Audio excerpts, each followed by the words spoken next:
Selamat siang untuk kita semua. Sebelum kita memulai ibadat, kita mari angkat satu pujian, yaitu dengan lagu Hari Ini Ku Rasa Bahagia. Hari ini ku rasa bahagia, berkumpul bersama saudara seiman. Tuhan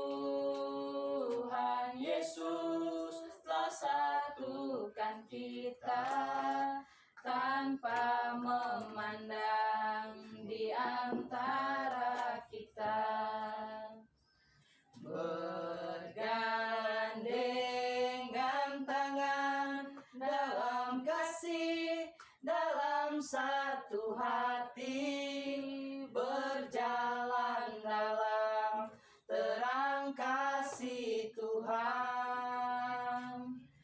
Kau sahabatku, kau saudaraku, tiada yang dapat memisahkan kita. Oh, kau sahabatku, kau saudaraku, tiada yang dapat memisahkan kita. Sebelum kita membaca dan merenungkan firman Tuhan, mari kita angkat satu pujian lagi, dan sebelum itu mari kita berdoa. Bapa, mengucap syukur atas kebaikan Tuhan, menjaga kami sekarang. Tiba saatnya kami akan memulai ibadat kami, Tuhan. Jaga dari awal pertengahan hingga berakhir dengan baik. Kita semua dalam tangan kasih. Di dalam nama Tuhan Yesus kami berdoa. Amin.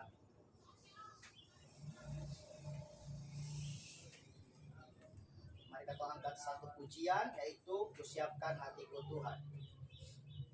Kusiapkan hatiku Tuhan, untuk dengar firman-Mu saat ini. Ku sujud menyembah-Mu Tuhan, masuk hadirat-Mu saat ini. Curahkan urapan-Mu Tuhan bagi jemaat-Mu saat ini. Ku siapkan hatiku Tuhan, untuk dengar firman-Mu. Firman-Mu Tuhan, tiada berubah, dahulu sekarang selama-lamanya, tiada berubah. Firman-Mu Tuhan, penolong hidupku.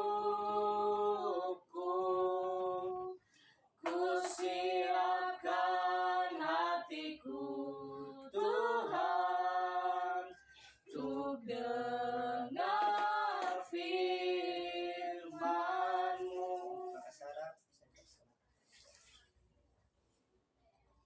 Mari kita menghadap Tuhan dalam doa. Kita berdoa. Bapa, kami datang lagi ke depan hadirat-Mu ya Bapa. Kami akan membaca dan mendengarkan sedikit dari sabda firman-Mu ya Bapa.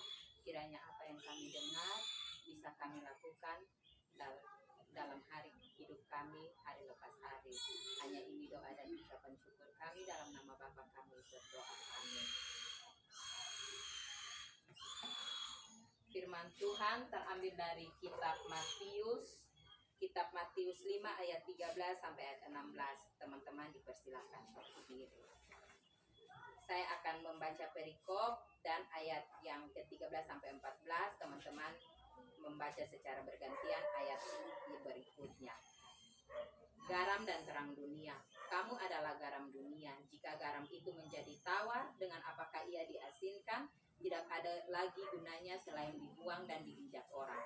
Kamu adalah terang dunia. Kota yang terletak di atas gunung tidak mungkin tersembunyi. Lagi pula orang tidak menyalakan pelita lalu meletakkannya di bawah gantang, melainkan di atas kaki dia sehingga menerangi semua orang di dalam rumah itu. Demikianlah hendaknya terangmu bercahaya di depan orang, supaya mereka melihat perbuatanmu yang baik dan memuliakan Bapamu yang di surga. Teman-teman dipersilakan. Ya, baik, shalom. Shalom. Tema yang saya pilih pada siang hari ini adalah garam dan terang dunia atau menjadi pribadi yang berdampak. Teman-teman, coba kita bayangkan dunia ini tanpa rasa. Atau kita bayangkan dunia ini gelap gulita. Tidak ada bintang, tidak ada benda pencerah langitnya, tidak ada matahari, dan mungkin tidak ada setitik pun cahaya. Pasti kita hidup dalam kegelapan, dan kegelapan itu pekat. Di setiap langkah hidup kita pasti akan dipenuhi dengan rasa takut. Saat kita melangkah, pasti kita akan takut terantuk, bahkan kita juga akan takut terjatuh. Bahkan yang lebih parah, saat kegelapan itu ada, kita pasti akan kehilangan arah. Begitu juga dengan garam.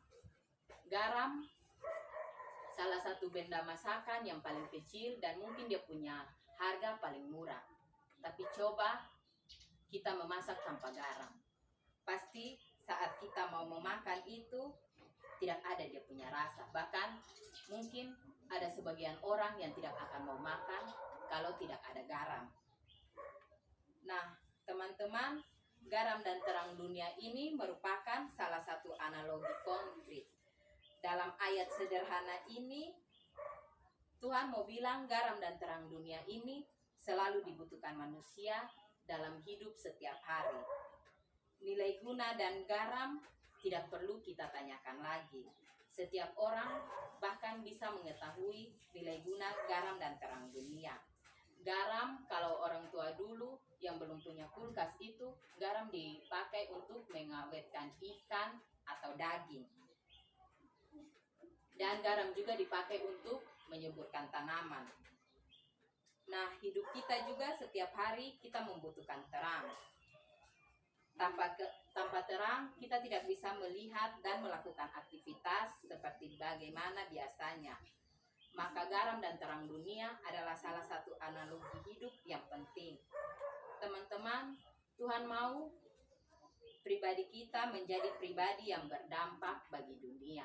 Kita memang hidup di dalam dunia, tapi kita jangan serupa dengan dunia. Kita harus mempunyai nilai dan manfaat yang lebih daripada orang-orang di sekitar kita, supaya nama Tuhan yang dipuji dan dipermuliakan melalui tindakan, tingkah laku, dan kehidupan kita. Teman-teman, ada satu contoh kalau kehidupan kita tidak berdampak bagi orang di sekeliling kita. Saat kita mungkin baru kasih tunjuk potong muka, orang tuh bilang, ini manusia pengacau, pengganggu, dan sebagainya sudah datang. Bahkan kehadiran kita tidak disukai oleh orang-orang di sekitar kita. Tapi firman di sini dalam Matius 5, Tuhan bilang kamu adalah terang, garam dan terang dunia. Bukan kamu jadilah garam dan terang dunia. Dua kata dan kalimat yang hampir sama, tetapi memiliki perbedaan yang berbeda. Kalau kita menjadi garam dan terang dunia, itu merujuk pada panggilan agar kita berjuang dan menjadi seperti Tuhan. Kalau Tuhan menuntut kita menjadi garam dan terang dunia, Tuhan mau menuntut identitas dan karakter kita, seperti karakter Kristus. Garam dan terang dunia ini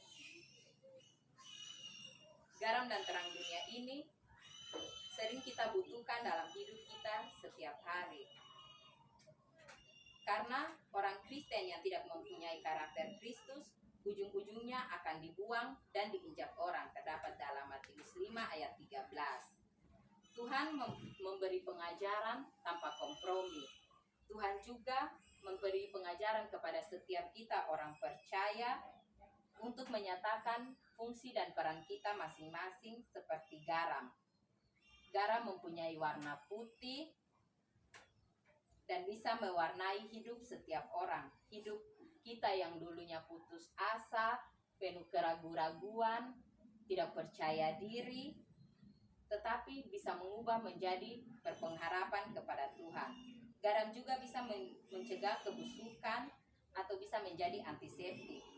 Dari hidup kita, dari lingkungan yang buruk, kita mau berubah. Tanpa sadar, lingkungan kita yang dulu berantakan, kita akan meninggalkan dan menjadi orang yang lebih baik. Bapak Mama, garam ini kecil, tetapi mempunyai dampak yang lebih besar. Dia murah, tetapi mempunyai nilai yang cukup besar.